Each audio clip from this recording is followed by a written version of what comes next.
Okay good morning friends. આજે lecture number 5 electrochemistry. ચલો હવે આપણે લાસ્ટ ટાઈમે સંપૂર્ણ કોષનું નિરૂપણ, સંપૂર્ણ કોષની કોષ પ્રક્રિયા, એના E0 સેલનું મૂલ્ય, બરાબર, કેવી રીતે ગણતરી કરી શકાય, એનું નિદર્શન કેવી રીતે કરી શકાય, એ બધા જ એક્ઝામ્પલ્સ આપણે પ્રમાણિત વિદ્યુત રાસાયણિક કોષ માટે જોઈએ. લગભગ મારા ખ્યાલથી તમને એમાં કોઈ પણ પ્રકારનો ડાઉટ હશે, રાઈટ? ચલો હવે એના પછીનો આપણે એક સરસ મસ્ત ટોપિક છે આપણો, EMF શ્રેણી. EMF શ્રેણી કોને કહેવાય? EMF શ્રેણીની ઉપયોગિતા શું છે? તો મિત્રો પહેલા તો EMF શ્રેણી. હવે EMF શ્રેણી છે એ આપણે બુકની અંદર તમને આપેલી છે. EMF શ્રેણીમાં શું છે? તો બધા જ વિદ્યુત ધ્રુવોના પોટેન્શિયલના મૂલ્યો આપેલા છે. તો સૌથી પહેલા તો EMF શ્રેણી બનશે કેવી રીતે? તો મિત્રો યાદ રાખજો, આપણે તમને આગળ કહ્યું મેં તમને કે હાઇડ્રોજન વાયુ વિદ્યુત ધ્રુવ છે. આ હાઇડ્રોજન વાયુ વિદ્યુત ધ્રુવ છે જેને રેફરન્સ ધ્રુવ તરીકે આપણે ઓળખીએ છીએ.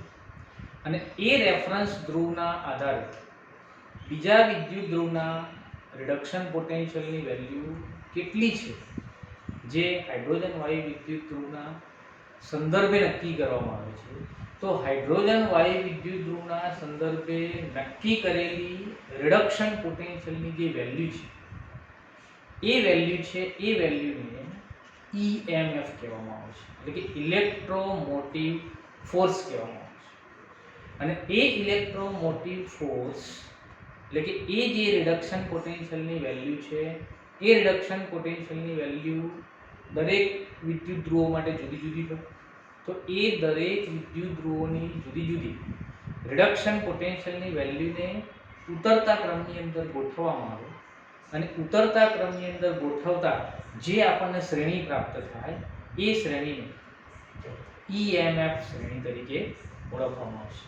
તો મિત્રો જો પહેલા તેની વ્યાખ્યા શું થશે કે જ્યારે વિદ્યુત કોષનો પોટેન્શિયલ હાઇડ્રોજન વિદ્યુત ધ્રુવના સંદર્ભમાં માપવામાં આવે છે ત્યારે બીજા વિદ્યુત ધ્રુવના પોટેન્શિયલને ઇલેક્ટ્રોમોટિવ ફોર્સ કહેવામાં આવે છે, રાઈટ? હાઇડ્રોજન વિદ્યુત ધ્રુવની સાપેક્ષે માપેલા બીજા વિદ્યુત ધ્રુવના પોટેન્શિયલને શું કહેવાશે? EMF, electromotive force. અને વિવિધ પ્રમાણિત અર્ધકોષના રિડક્શન પોટેન્શિયલના મૂલ્યોને ઉતરતા ક્રમમાં ગોઠવવાથી જે શ્રેણી તૈયાર થાય, તે શ્રેણીને EMF શ્રેણી તરીકે ઓળખવામાં આવશે. મિત્રો યાદ રાખજો, EMF શ્રેણીની અંદર કમ્પલસરી રિડક્શન પોટેન્શિયલના જ મૂલ્યો ગણતરીમાં લેવામાં આવશે. ઓક્સિડેશન પોટેન્શિયલના મૂલ્યોને ગણતરીમાં લેવામાં આવતા નથી. એટલે તમને જે પણ મૂલ્યો આપેલા છે, તમામ મૂલ્યો છે એ રિડક્શન પોટેન્શિયલના મૂલ્યો છે. ઓકે, અહીં દાખલા તરીકે આપણે EMF શ્રેણીના કેટલાક વિદ્યુત ધ્રુવોના પોટેન્શિયલ આપણે ઉતરતા ક્રમમાં લીધા છે આપણી સમજ માટે કે કેવી રીતે આપણને વેલ્યુ આપેલી છે. તો મિત્રો જો આ EMF શ્રેણીમાં આપણે fluorine, chlorine, oxygen, Ag, Fe3+, Cu2+, Sn, Fe2+, Br3+, Na+ અને લિથિયમ, રાઈટ? આ કેટલાક વિદ્યુત ધ્રુવોના રિડક્શન પોટેન્શિયલના મૂલ્યો આપણે આ બાજુ લીધા છે. આ બધા જ મૂલ્યોને આપણે ઉતરતા ક્રમમાં ગોઠવ્યા છે. તો આ પ્રમાણે જ્યારે બધા જ મૂલ્યોને તમે ઉતરતા ક્રમમાં ગોઠવો ત્યારે મળતી શ્રેણીને EMF શ્રેણી તરીકે ઓળખવામાં આવશે. અહીં જો અહીં દરેક વિદ્યુત ધ્રુવની અંદર ઇલેક્ટ્રોન સ્વીકારવામાં આવે છે. ઇલેક્ટ્રોન સ્વીકારવામાં આવે છે એટલે કે રિડક્શન પ્રક્રિયા થાય છે. અને એ રિડક્શન પ્રક્રિયા થવાના કારણે જે તમારા વિદ્યુત ધ્રુવ પોટેન્શિયલ આપણને પ્રાપ્ત થાય, એ બધા જ વિદ્યુત ધ્રુવ પોટેન્શિયલ શું કહેવામાં આવશે? તો રિડક્શન પોટેન્શિયલ કહેવામાં આવશે. અહીં આ બધા જ રિડક્શન પોટેન્શિયલની વેલ્યુ છે. ઓકે, હવે મિત્રો જો તમને આ શ્રેણી જો તો ખબર પડશે કે અહીં આપણે જે ફ્લોરિન છે, F2 માંથી 2F- માં રૂપાંતર થાય એટલે કે ફ્લોરિનનું જ્યારે રિડક્શન થાય ત્યારે એના રિડક્શન પોટેન્શિયલનું મૂલ્ય 2.87 જેટલું ધન જોવા મળે છે. હવે અહીં 2.87 જેટલું ધન મૂલ્ય શું દર્શાવે છે કે હંમેશા ફ્લોરિન છે એ રિડક્શન પામવાનું જ વલણ ધરાવે છે. ફ્લોરિન છે જેટલો રિડક્શન પોટેન્શિયલ વધુ એટલું સમજવાનું કે રિડક્શન પામવાની ક્ષમતા વધુ થાય.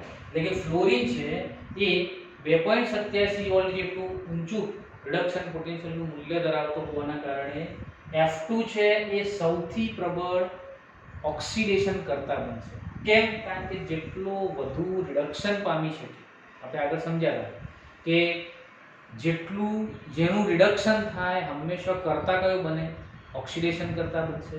હવે આ શ્રેણીની અંદર સૌથી ઉપર ફ્લોરિનનું મૂલ્ય છે, એટલે કે ફ્લોરિન છે એ સૌથી વધુ રિડક્શન પામી શકે છે અને માટે ફ્લોરિન છે કરતા કયો બનશે? તો સૌથી પ્રબળ ઓક્સિડેશન. આ યાદ રાખવાનું ખાસ, MCQ ના પ્રશ્નમાં તમને પૂછાય કે નીચેનામાંથી સૌથી પ્રબળ ઓક્સિડેશન કરતા કયો? તો ફ્લોરિન. કારણ કે એના રિડક્શન પોટેન્શિયલનું મૂલ્ય હાઈએસ્ટ છે. રાઈટ? હવે જો ફ્લોરિન છે એ પ્રબળ ઓક્સિડેશન કરતા હોય તો ફ્લોરિન 2 ઇલેક્ટ્રોન સ્વીકારીને 2F- માં જ્યારે રૂપાંતર થાય ત્યારે F- છે એ F- એ નિર્બળ રિડક્શન કરતા હોય. શું બનશે? નિર્બળ રિડક્શન કરતા. કારણ કે F- છે એ F- ઇલેક્ટ્રોન સ્વીકારીને F- માં રૂપાંતર પામે છે, માટે F- છે એ પોતે નિર્બળ રિડક્શન કરતા થશે. તો મિત્રો આ પ્રમાણે તમને EMF શ્રેણી ઉપરથી ઓક્સિડેશન કરતા કયો, રિડક્શન કરતા કયો, અહીં આપણને EMF શ્રેણી ઉપરથી આની વેલ્યુ તમને ખબર પડી જશે. હવે મિત્રો આ EMF શ્રેણી છે, આ EMF શ્રેણીની ઉપયોગિતા શું છે તો સમજો. અહીં EMF શ્રેણીને જો તમે ઉતરતા ક્રમમાં ગોઠવતા જશો તો આટલે જો અહીં તમારે કોપરના નીચે અહીં હાઇડ્રોજનની વેલ્યુ આવશે. Right? 2H+ plus 2 electron gives H2. એના રિડક્શન પોટેન્શિયલનું મૂલ્ય 0 વોલ્ટ છે. આ રિડક્શન પોટેન્શિયલનું મૂલ્ય કેટલું છે? 0 વોલ્ટ છે. એનો મતલબ એ કે હાઇડ્રોજનના રિડક્શન પોટેન્શિયલની વેલ્યુ કરતો પોઝિટિવ વેલ્યુ જેટલી પણ છે, એટલે કે હાઇડ્રોજન કરતા ધન, હંમેશા ધન છે 0 કરતા વધુ હોય, તો જે વિદ્યુત ધ્રુવો ધન રિડક્શન પોટેન્શિયલની વેલ્યુ ધરાવતા હોય એ તમામ વિદ્યુત ધ્રુવો હાઇડ્રોજનની સાપેક્ષે વધુ રિડક્શન પામે. હાઇડ્રોજનની સાપેક્ષે વધુ રિડક્શન પામશે. ચલો, હાઇડ્રોજનની સાપેક્ષે વધુ રિડક્શન પામશે તો હાઇડ્રોજન કરતા પ્રબળ ઓક્સિડેશન કરતા બનશે. કારણ કે રિડક્શન વધુ થાય એટલે ઓક્સિડેશન કરતા બનશે. પ્લસ આ બધાના જે રિડક્શનના મૂલ્યો છે એ રિડક્શનના મૂલ્યો વધુ હોવાના કારણે હાઇડ્રોજન કરતા એનું રિડક્શન સ્વરૂપ છે એ વધુ સ્થાયી છે. હાઇડ્રોજન કરતા જેટલા પણ ધન રિડક્શન પોટેન્શિયલની વેલ્યુ ધરાવતા વિદ્યુત ધ્રુવો છે એ બધાના રિડક્શન સ્પીસીસ કે હાઇડ્રોજન કરતા કેવા હશે? તો વધુ સ્થાયી હશે. રાઈટ? એનો મતલબ એ કે હાઇડ્રોજન કરતા જે કોપર છે એ જો હાઇડ્રોજન વાયુ વિદ્યુત ધ્રુવ સાથે જોડવામાં આવે તો કોપરનું રિડક્શન થશે અને સામે હાઇડ્રોજનનું શું થશે? તો ઓક્સિડેશન થશે. ઓકે? એટલે આ પ્રમાણે અહીં તમે આ શ્રેણીના આધારે આ આપણે જાણી શકીએ કે હાઇડ્રોજનની કમ્પેરમાં ધન વિદ્યુત ધ્રુવ પોટેન્શિયલની વેલ્યુ જેટલી પણ ધરાવે છે એ બધા હાઇડ્રોજનની કમ્પેરમાં કેવા પ્રકારનું વર્ણન કરાશે. તો મિત્રો જો ઋણ E0 એટલે કે રેડોક્સ સંકુલમાં H2H+ કરતા પ્રબળ રિડક્શન કરતા તરીકે, અને ધન E0 વેલ્યુ એટલે કે રેડોક્સ સંકુલમાં H2/H+ કરતા નિર્બળ રિડક્શન કરતા તરીકે વર્તે છે. એનો મતલબ એ મેં તમને કહ્યું તેમ કે હાઇડ્રોજન કરતા જેટલા ધન વેલ્યુ છે એ પ્રબળ ઓક્સિડેશન કરતા છે, પણ નિર્બળ શું થાય? તો રિડક્શન કરતા.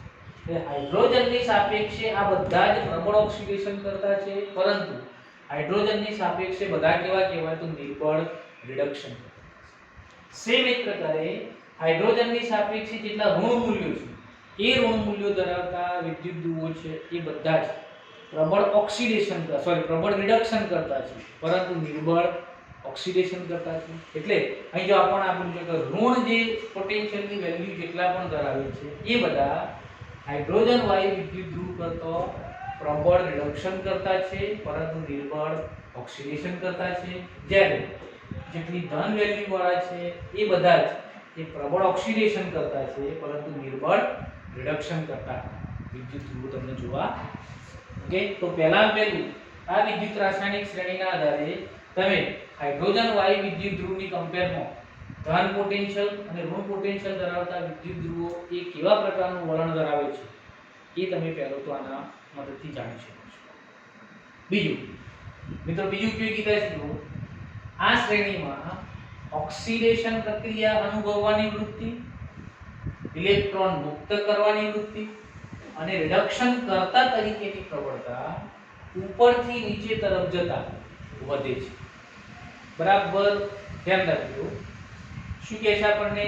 આ શ્રેણીમાં ઓક્સિડેશન પ્રક્રિયા અનુભવવાની વૃત્તિ, ઇલેક્ટ્રોન મુક્ત કરવાની વૃત્તિ અને રિડક્શન કર્તા તરીકેની પ્રબળતા ઉપરથી નીચે તરફ વધે છે. એક મિનિટ ચેક કરવા દે મને.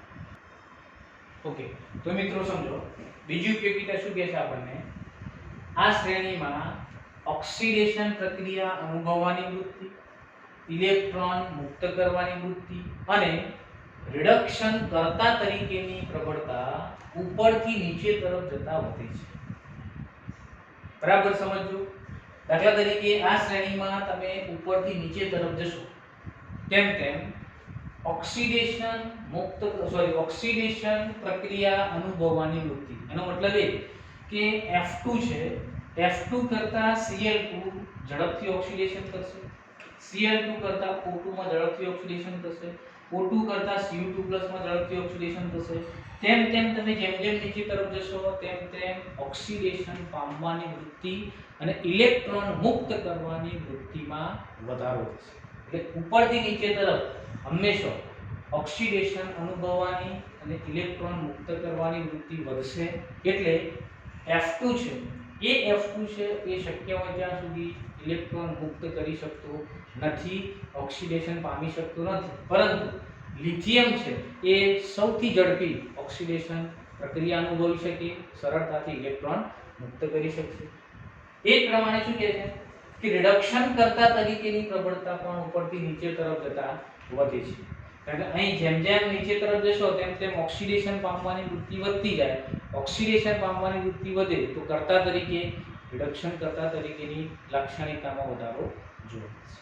રાઈટ? સેમ એક પ્રકારે તમે નીચેથી ઉપર જશો તો શું? તો મિત્રો બરાબર સમજો. આ શ્રેણીમાં રિડક્શન પ્રક્રિયા અનુભવવાની વૃત્તિ, ઇલેક્ટ્રોન સ્વીકાર કરવાની વૃત્તિ અને ઓક્સિડેશન કરતા તરીકેની પ્રબળતા નીચેથી ઉપર તરફ જતા વધે છે. સમજો શું કહે છે આપણને? રિડક્શન પ્રક્રિયા અનુભવવાની વૃત્તિ, ઇલેક્ટ્રોન સ્વીકારવાની વૃત્તિ અને ઓક્સિડેશન કરતા તરીકેની પ્રબળતા નીચેથી ઉપર તરફ જતા રહેશે. એનો મતલબ એ કે લિથિયમ છે એ ઇલેક્ટ્રોન સ્વીકારવાની વૃત્તિ એકદમ ઓછી ધરાવશે, પણ તમે જેમ જેમ નીચેથી ઉપર તરફ જશો તેમ તેમ ધીરે ધીરે ઇલેક્ટ્રોન સ્વીકારવાની વૃત્તિ, રિડક્શન પામવાની વૃત્તિ અને ઓક્સિડેશન કરતા તરીકેની પ્રબળતામાં હંમેશા શું થશે? તો વધારો થશે. ઓકે, એટલે F2 છે એ સૌથી પ્રબળ ઓક્સિડેશન કરતા, લિથિયમ છે એ સૌથી નિર્બળ ઓક્સિડેશન કરતા. રાઈટ? પણ એનાથી ઊંધું લઈએ તો લિથિયમ છે સૌથી પ્રબળ રિડક્શન કરતા અને F2 છે એ સૌથી નિર્બળ રિડક્શન કરતા થઈ શકે છે. ઓકે, તો આ પ્રમાણે આ બે વસ્તુ પણ આપણને EMF શ્રેણી ઉપરથી જાણવા મળશે. ચલો, ત્યાર પછી બહુ અગત્યની વસ્તુ છે આપણે આ શ્રેણીના આધારે કોઈ પણ બે અર્ધકોષને જોડી બનતા સંપૂર્ણ કોષનો કોષ પોટેન્શિયલ ગણી શકાય છે. મિત્રો, આ શ્રેણીના મૂલ્યો જો તમે જાણતા હોય તો તમે કોઈ પણ બે વિદ્યુત ધ્રુવોને જોડી અને કોષનો સંપૂર્ણ કોષ પોટેન્શિયલ શું થાય એ તમે જાણી શકો. કારણ કે આપણે કોષ પોટેન્શિયલનું સૂત્ર આપણે જાણીએ છીએ E0 સેલ બરાબર E0 cathode minus E0 anode. હવે આમાંથી કેથોડ અને એનોડ કોણ નક્કી કરવું એ પણ આપણે જાણીએ છીએ. યાદ રાખવાનું, બે વિદ્યુત ધ્રુવોના રિડક્શન પોટેન્શિયલના મૂલ્યો જો તમારી પાસે હોય તો એ બેમાંથી જે વિદ્યુત ધ્રુવના રિડક્શન પોટેન્શિયલનું મૂલ્ય વધુ હંમેશા એ કેથોડ બનશે અને જે વિદ્યુત ધ્રુવના રિડક્શન પોટેન્શિયલનું મૂલ્ય ઓછું તે હંમેશા એનોડ બનશે.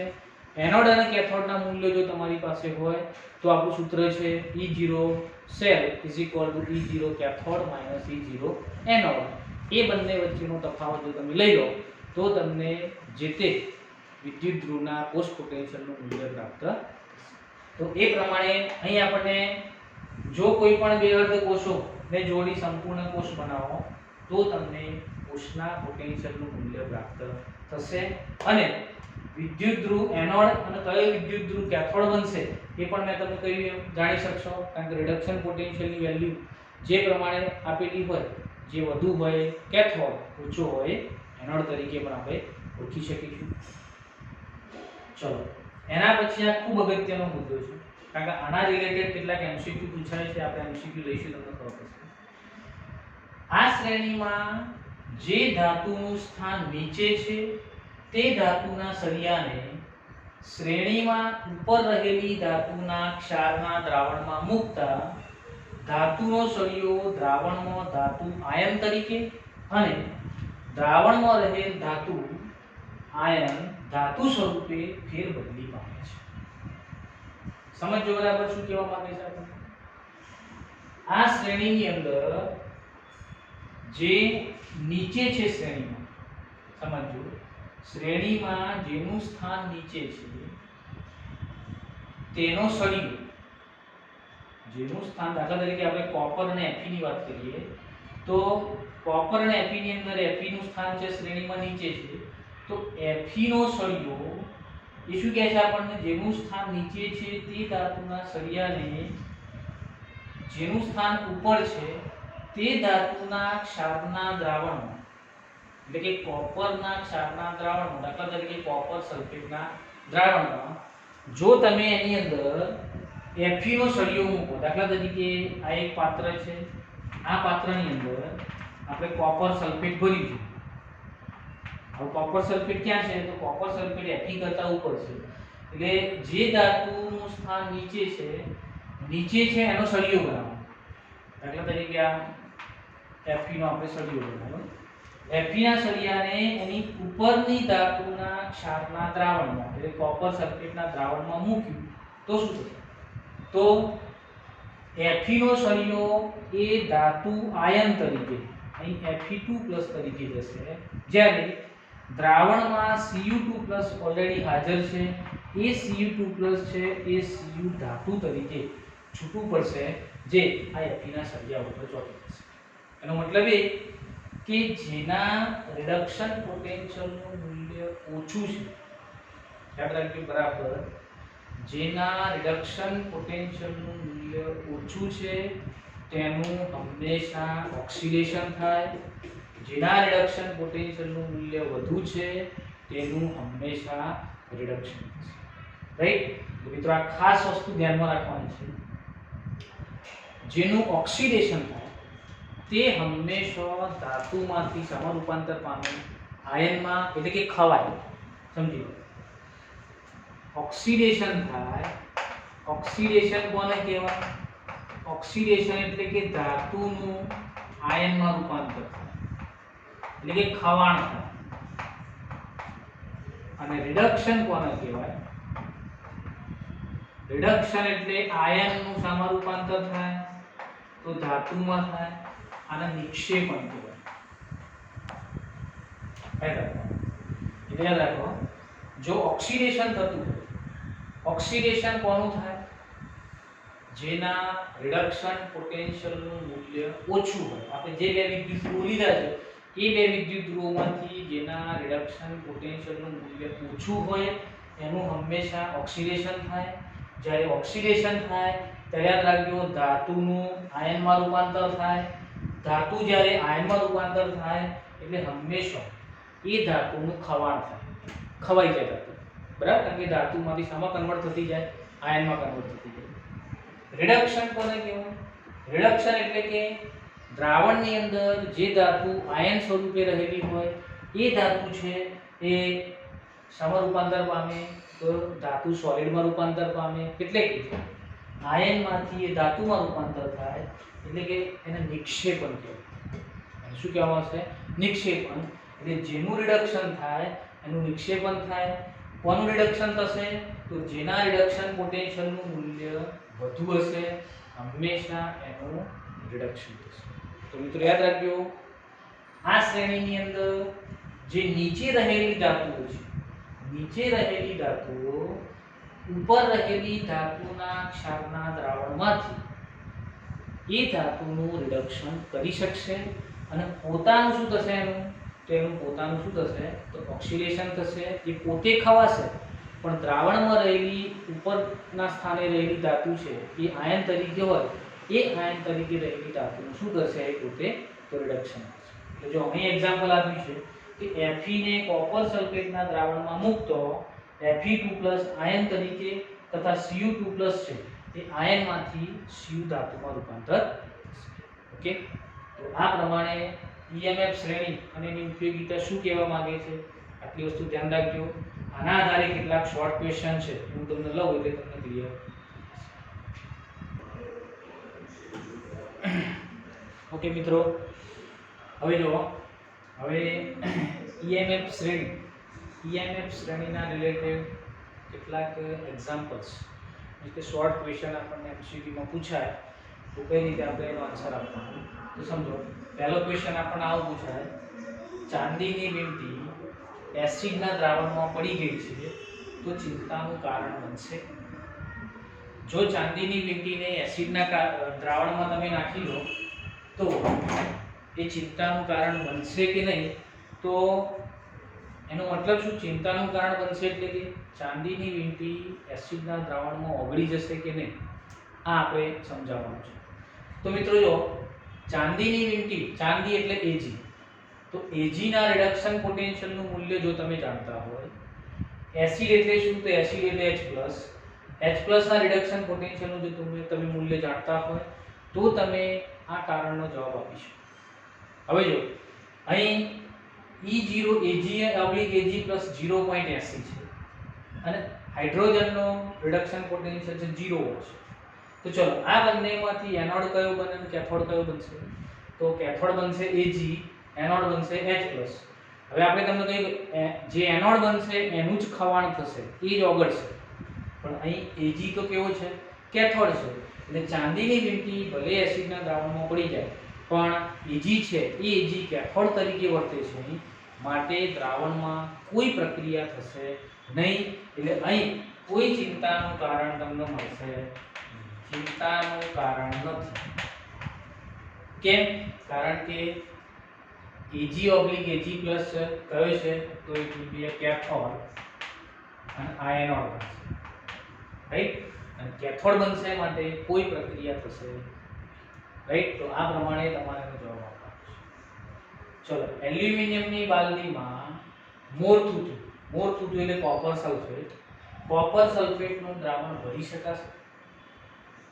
તો જો એલ્યુમિનિયમની બાલદી છે, એલ્યુમિનિયમની બાલદી એટલે કે એલ્યુમિનિયમના રિડક્શન પોટેન્શિયલનું મૂલ્ય કેટલું આપ્યું? -1.66 વોલ્ટ છે. કોપર સલ્ફેટનું દ્રાવણ એટલે કે કોપરના રિડક્શન પોટેન્શિયલની વેલ્યુ છે 0.34 વોલ્ટ પ્લસ છે. હવે જો હવે એલ્યુમિનિયમની બાલદી છે, ધાતુ એલ્યુમિનિયમ છે અને દ્રાવણ જે ભર્યું છે એટલે કે દ્રાવણની અંદર Cu2+ આયન તરીકે છે. હવે આ બંનેની અંદર કોણ કેથોડ છે અને કોણ એનોડ? તો સીધી વસ્તુ કે એલ્યુમિનિયમ છે એ રિડક્શન પોટેન્શિયલની વેલ્યુ ઓછી હોવાના કારણે એનોડ તરીકે વર્તે, જ્યારે કોપર છે એ કેથોડ તરીકે વર્તે. હવે એલ્યુમિનિયમ એનોડ તરીકે વર્તે એનો મતલબ કે એલ્યુમિનિયમનું ઓક્સિડેશન થાય. એનું ઓક્સિડેશન થાય એટલે કે એલ્યુમિનિયમ ધાતુ ખવાશે અને જો એલ્યુમિનિયમ ખવાશે તો બાલદીની અંદર કાણા પડી જશે. બાલદીની અંદર શું થશે? કાણા પડી જાય. કાણા પડી જાય એટલે દ્રાવણ ભરી શકાય નહીં, દ્રાવણ ભરી શકાશે નહીં. પણ મિત્રો આ જ પ્રશ્નને જો તમે ઉલટો કરો, ઉલટો મીન્સ કે કોપરની બાલદીમાં એલ્યુમિનિયમ સલ્ફેટનું દ્રાવણ ભરી શકાય? કોપરની બાલદીમાં એલ્યુમિનિયમ સલ્ફેટનું દ્રાવણ ભરી શકાય? તો ભરી શકાય. કેમ? કારણ કે એ વખતે કોપર છે એ ધાતુ તરીકે છે વત્તા એના રિડક્શન પોટેન્શિયલનું મૂલ્ય ઊંચું છે, એટલે કોપરનું રિડક્શન થાય કદી ઓક્સિડેશન થાય નહીં. ઓક્સિડેશન ના થાય તો કદી પણ કોપર ધાતુ ખવાશે નહીં. એટલે આનાથી ઉલટું સાચું છે. કોપરની બાલદીમાં એલ્યુમિનિયમ સલ્ફેટનું દ્રાવણ ભરી શકાશે.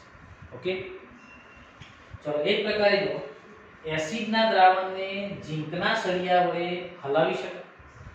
એટલે કે તમે આવું પાત્ર લીધું છે, એ પાત્રની અંદર અહીં તમે એસિડનું દ્રાવણ ભર્યું છે અને એ એસિડના દ્રાવણમાં હું ઝીંકનો સળિયો લઉં તો આ ઝીંકના સળિયા વડે એસિડનું દ્રાવણ આપણે હલાવી શકીએ. તો જો કેવી રીતે નક્કી થશે? તો બંનેના રિડક્શન પોટેન્શિયલ ચેક કરવું. ઝીંકનો રિડક્શન પોટેન્શિયલ -0.76 વોલ્ટ, જ્યારે એસિડનો કેટલો? તો 0.0. ઓકે, હવે ઝીંક અને એસિડ બંને એટલે કે H+ બંનેમાં એનોડ કોણ બનશે? તો સીધી વસ્તુ છે કે ઝીંકનો માઈનસ છે, માઈનસ એટલે કે ઝીંક છે એનોડ બનશે. એનોડ બને તો ઝીંકનો સળિયો છે એનું શું થાય? ઓક્સિડેશન થાય. જો ઝીંકના સળિયાનું ઓક્સિડેશન થાય તો ઝીંક ધાતુ છે એ દ્રાવણની અંદર શું થશે? તો ઓગળશે. ઓગળશે એટલે આ સળિયા વડે તમે દ્રાવણ હલાવી શકો નહીં તો સળિયો શું થશે? દ્રાવણની અંદર ઓગળી જશે. તો ઝીંકના સળિયા વડે એસિડનું દ્રાવણ છે કદી પણ આપણે હલાવી શકીએ, રાઈટ? તો આ પ્રમાણે આ પણ તમે આનો આન્સર આપી શકો. એ જ પ્રકારે આવો એક પ્રશ્ન પૂછ્યો કે કોપરના પાત્રમાં HCl એટલે કે એસિડનું દ્રાવણ ભરી શકાય. તો જો કોપરના રિડક્શન પોટેન્શિયલની વેલ્યુ છે 0.34 વોલ્ટ પ્લસ HCl માં હાઇડ્રોજનની કેટલી થશે? તો હાઇડ્રોજનની થશે 0.0 વોલ્ટ. હવે જો આ બંનેમાં કોપરના રિડક્શન પોટેન્શિયલની વેલ્યુ ધન છે એટલે કે વધુ છે. વધુ હોવાના કારણે કોપર ધાતુનું રિડક્શન થશે, હાઇડ્રોજનનું ઓક્સિડેશન થશે. જો કોપરનું રિડક્શન થતું હોય તો કોપર તો ઓલરેડી ધાતુ સ્વરૂપે છે તો કોઈ પણ પ્રોબ્લેમ થશે નહીં, એટલે કે ખવાશે નહીં. માટે આપણે એસિડનું દ્રાવણ છે એ કોપરના પાત્રની અંદર ભરી શકીએ. ઓકે, સેમ જ પ્રકારે ઝીંકના પાત્રમાં કોપર સલ્ફેટનું દ્રાવણ ભરી શકાય. તો જો ઝીંકના પાત્રમાં ભરવું હોય તો ઝીંકના રિડક્શન પોટેન્શિયલનું મૂલ્ય -0.76 વોલ્ટ, કોપરના રિડક્શન પોટેન્શિયલનું મૂલ્ય +0.34 વોલ્ટ. હવે શું થશે? હવે આ માઈનસ છે, આ પ્લસ છે, એટલે ઝીંકનું શું થાય? ઓક્સિડેશન થાય, કોપરનું રિડક્શન થાય. એટલે જો તમે ઝીંકના પાત્રની અંદર કોપર સલ્ફેટ ભરશો તો ઝીંકના પાત્રનું ઓક્સિડેશન થવાના કારણે ઝીંકનું પાત્ર ખવાઈ જાય, ઝીંકના પાત્રની અંદર કાણા પડી જાય. માટે ઝીંકના પાત્રમાં કોપર સલ્ફેટનું દ્રાવણ ભરી શકાય નહીં. પણ આનાથી ઊંધું તમે લઈ શકો. કોપરના પાત્રમાં ઝીંક સલ્ફેટનું દ્રાવણ ભરી શકાય તો ભરી શકાય. તો કોઈ પણ પ્રકારની પ્રક્રિયા તમને જોવા મળતી નથી. તો આ પ્રમાણે મિત્રો EMF શ્રેણીના આધારે તમે કેવી રીતે આવો કદાચ કોઈ MCQ નો ક્વેશ્ચન પૂછાય કે કોઈ શોર્ટ ક્વેશ્ચન પૂછાય તો તમે તમારું લોજિક EMF શ્રેણીના આધારે જો તમે જાણતા હોય EMF શ્રેણી તો એના આધારે તમે લોજિકલ ક્વેશ્ચનનો આન્સર આ પ્રમાણે આપી શકશો. ઓકે, સો EMF શ્રેણી કોને કહેવાય, એનાથી શું શું ઉપયોગિતા જોવા મળશે, આ ક્વેશ્ચનના આન્સર EMF શ્રેણીના આધારે કેવી રીતે આપી શકાય, આટલી મેટર્સ આમાંથી તમારે જોવા મળશે.